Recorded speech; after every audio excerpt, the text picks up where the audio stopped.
Bonjour à tous et ravi de vous retrouver pour ce nouveau JT breton. Ce vendredi, dans l'actualité, la plus grande unité de production de biométhane de Bretagne a été inaugurée. Ce vendredi, visite de cette usine. Le salon de l'artisanat se déroule en ce moment dans le Finistère. Nous nous y sommes rendus et puis nous irons aussi au lac de Guerlédan, territoire d'expérimentation pour des étudiants ingénieurs. Dans le duplex, on retrouve Anne-Cécile Juillet du Télégramme. Bonjour Anne-Cécile. Bonjour Julie. Alors on reparle avec vous de l'affaire Troadec et plutôt du mobile du meurtre. Oui, en effet, une affaire d'or serait à l'origine du drame. Des pièces qui pourraient provenir de l'or volé à Brest pendant la Seconde Guerre mondiale. Une histoire que vous nous racontez donc dans un instant. Bienvenue à tous dans cette édition du vendredi 10 mars 2017. Une partie des Quimpérois consomment à présent du biométhane. Depuis début février, une usine à Quimper produit ce gaz. Elle a été officiellement inaugurée ce vendredi et la production couvre déjà 10% des besoins de la ville. Un gaz obtenu grâce aux déchets issus des usines agroalimentaires. Visite guidée avec Frédéric Lorenzo. Dans ce canon, plusieurs tonnes de graisse animale en provenance d'une usine agroalimentaire du département. Une livraison pour la nouvelle usine de biogaz de Quimper. De l'autre côté du hangar, du fumier, un autre composant pour produire ce méthane écologique. Donc là on retrouve essentiellement des fumiers bovins et des fumiers de porc qui proviennent d'exploitations agricoles qui sont 9 d'entre elles sur les communes alentours de Saint-Évarzec et sur la commune de Quimper également. Derrière on va la préparer en la broyant et puis en la mixant avec des produits liquides, donc notamment des lisiers provenant de ces mêmes exploitations. Et derrière ces matières on va retrouver une sorte de soupe organique qu'on va pouvoir notamment intégrer direction la ligne de digestion. Ces énormes cuves à l'arrière de l'usine sont des digestats. En 2 mois, la fermentation du mélange va produire le méthane. L'usine exploite directement le gaz et obtient un rendement exceptionnel. On va l'épurer pour obtenir un biométhane, du gaz, l'équivalent du gaz naturel qu'on va injecter effectivement sur les réseaux de gaz de ville. Et depuis le 7 février, les Quimpérois peuvent utiliser, effectivement, sans s'en rendre compte, mais l'utilisent déjà. La production de la nouvelle usine va couvrir la consommation de 6300 habitants, soit 10% de la ville de Quimper. Autre avantage écologique, le recyclage de la matière résiduelle après captation du gaz. En produisant ce gaz qui effectivement nous coûte si cher, nous en France, puisqu'on n'en produit pas en France, donc là c'est une production locale de gaz qu'on arrive à réaliser. Et puis on retrouve la matière dégradée, quand même, le digestat qui lui revient au sol chez ces mêmes agriculteurs, en leur permettant notamment de faire des économies quand même aussi d'azote chimique. La société qui exploite l'usine de Quimper construit actuellement 4 autres unités dans l'Ouest, dont une à Châteaulin. Et on reste à Quimper où le salon de l'artisanat a ouvert ses portes ce vendredi. 300 exposants présents pour cette seconde édition. En 2015, plus de 30 000 personnes s'étaient rendues au parc des expositions.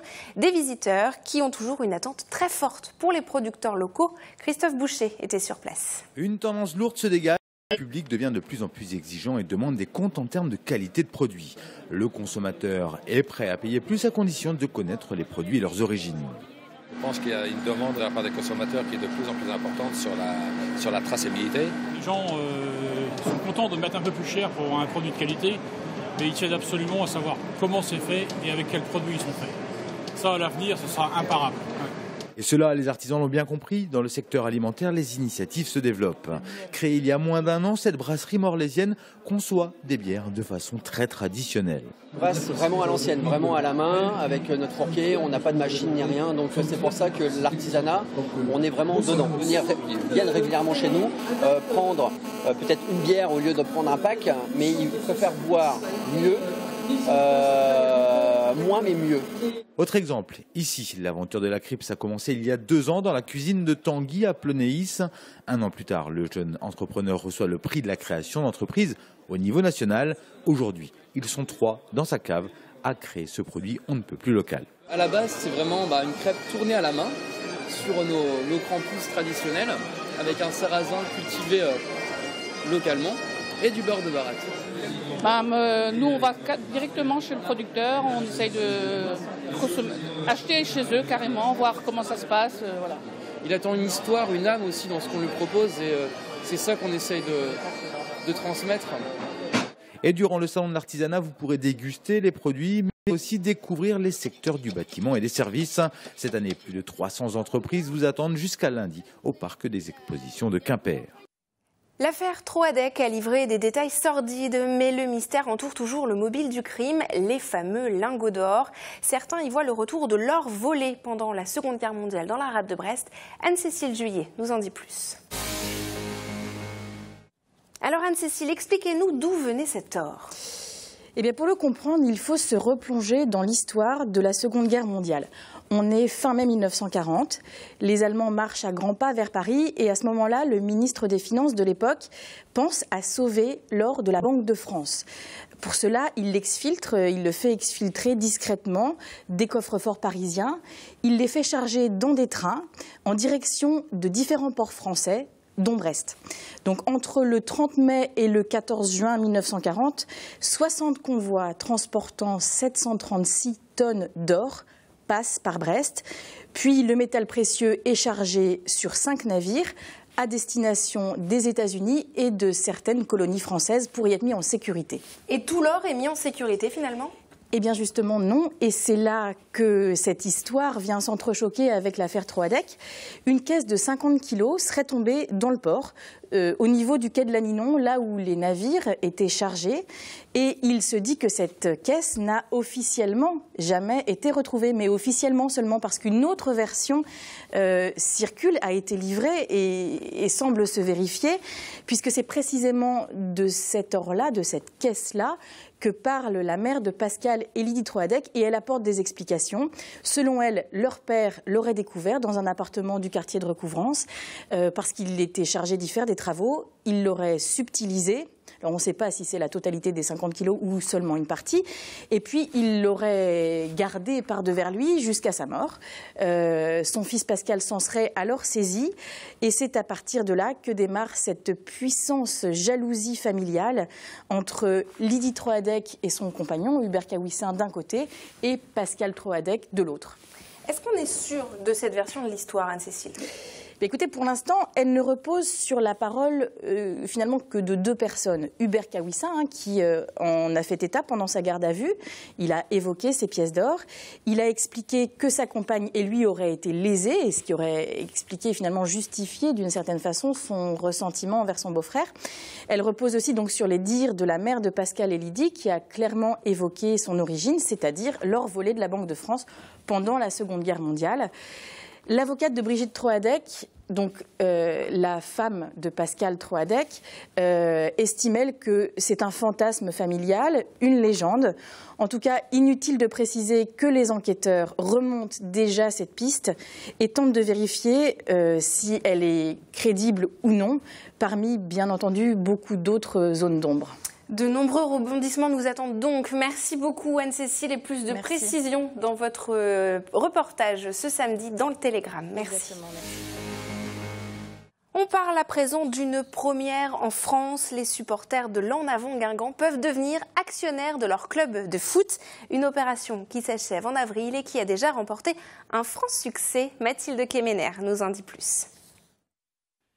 Après 30 ans en tant que supporter de l'En Avant Guingamp, ce costarmoricain s'apprête à devenir actionnaire du club, à devenir un calonne. Depuis 2 semaines, tout particulier peut acheter une action contre la modique somme de 40 €. Ça permet à chacun de prendre une part dans un monde où un homme, en général un capitaliste, entre guillemets, prend un club pour faire de l'argent ou pour faire son spectacle à lui. Bien là, ça va être 10 000 personnes, plus les 140 actionnaires, plus les joueurs, plus tout le staff de Guingamp, plus tout l'administratif, plus tout ça. On va tous être derrière une équipe et c'est complètement différent, ça change complètement les normes. En France, cette opération est une première et c'est un véritable succès. Le club se donnait 2 mois pour atteindre le chiffre symbolique des 7003 actionnaires, le nombre d'habitants à Guingamp. Le seuil a été dépassé en 5 jours seulement. Ce qu'on veut surtout, c'est qu'on est tous ensemble, tous en avant et vers de nouvelles aventures, et on veut concerner un maximum de gens. On sait et on savait que les gens étaient derrière nous, et on sait encore mieux maintenant puisqu'on est à ce jour près de 9000 ou plus de 9000 calonnes, et on espère, on se fixe pas de limite, mais on sait qu'il y a vraiment beaucoup d'affection et d'amour pour ce club. Chaque calonne aura son nom à l'entrée du stade sur un mur et recevra une plaque à la maison. Il pourra aussi participer aux décisions du club à travers une association. Les inscriptions se clôturent le 29 avril. Direction le lac de Guerlédan à présent. Cette semaine, le lieu est devenu le terrain de jeu de 47 élèves ingénieurs. Ils y mènent des projets autour de la robotique ou de l'hydrographie. Et en octobre, ils s'étaient déjà rendus sur place. Fanny Cocognier les a rencontrés. Loin des salles de cours de l'école d'ingénieurs brestoise, ces étudiants naviguent au cœur de leur sujet d'étude. Le bateau de ces futurs hydrographes est équipé d'un sonar. Écluses, arbres, maisons englouties constituent un terrain de jeu idéal pour les étudiants. Par exemple, on va être capable de reconstituer en 3D les écluses englouties, on va monitorer le barrage, on va avoir des missions avec des robots autonomes. La particularité du projet, c'est effectivement de faire travailler les roboticiens et les hydrographes. C'est vraiment une tendance de fond. Dans les 10 et à 20 prochaines années, ce sera des métiers qui seront très proches. Et donc nous, on fait le pari d'anticiper ce mouvement en étant capable de former des ingénieurs demain qui seront directement opérationnels et très recherchés sur le marché du travail. Les roboticiens construisent les plateformes qui embarquent les caméras des hydrographes. Trouver des boîtes noires, matérialiser un site sans embarquer d'hommes font partie des missions en cours. Johan et son groupe expérimentent un système de contrôle de qualité des mesures. Objectif, les relayer en temps réel à l'hydrographe. Au fur et à mesure qu'on fait des mesures, elles sont directement traitées et directement on sait si elles sont valides ou non. Alors que normalement, ce qui est fait usuellement, c'est que on revient à la base et on traite pendant un certain moment les données et ensuite on replanifie des missions. Donc c'est un énorme gain de temps pour les hydrographes. De leur côté, Claire et Céline travaillent à obtenir la meilleure représentation possible du site. À terme, leurs recherches pourront servir pour renforcer la sécurité de la navigation.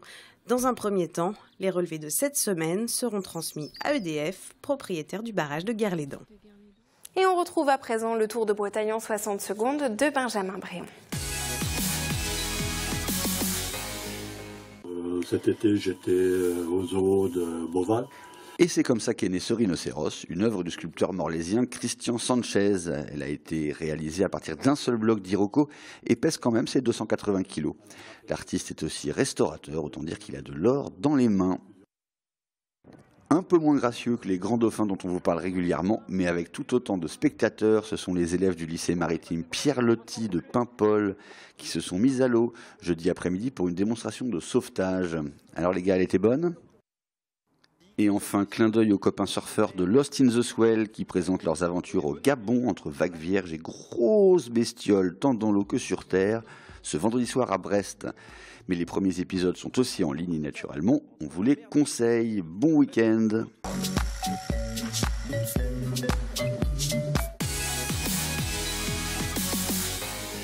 Merci de nous avoir suivis. On se retrouve lundi à 19h. Très bonne soirée et bon week-end sur TBO et TB Sud.